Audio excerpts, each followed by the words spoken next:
Hello mga kasakol, for today's episode, may isi-share ako sa inyo.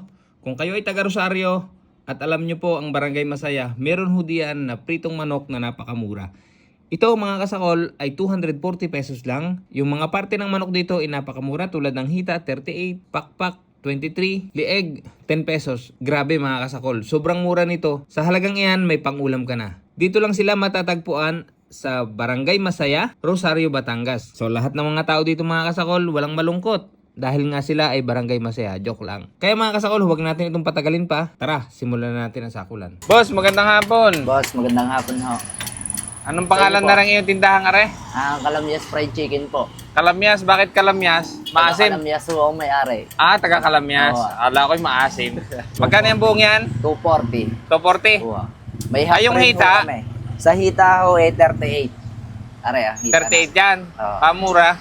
Ang pakpak, 23 ho sa aming pakpak. 23 yan. Oo. Ang lieg, Leeg 10 piso ho. saan patingin nga ako? Are ho. 10 piso dyan. Oo. Sa kalahati ho 120 ho. 120. Oo. Ari pala ang presyo, hindi mo sinasabi. May presyo pala din eh. Matagal ka nagtitinda ng manok? Mga bago pa lang sir. Mga 4 na buwan pa lang. Sa iyo ba to? Hindi. Hindi ho. Tauhan lang. Okay. Saan matatagpuan itong iyong Kalamyas fried chicken? Hindi nila ho yan sa may Barangay Masaya, Rosario, Batangas. Sige, pabila ko isang buo. Sa buo boss. Oo.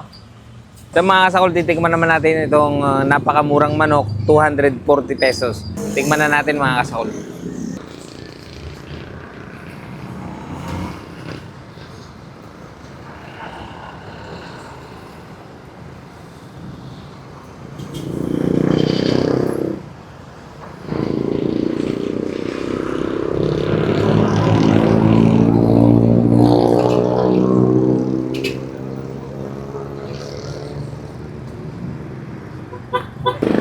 Ito natin.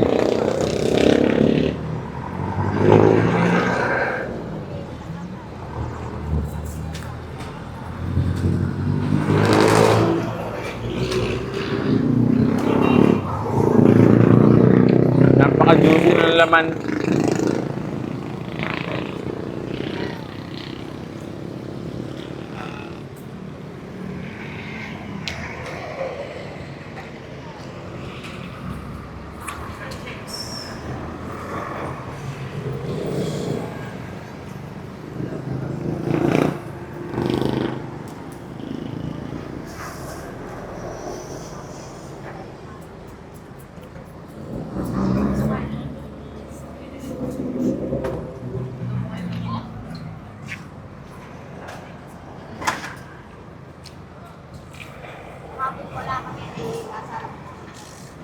Sarap.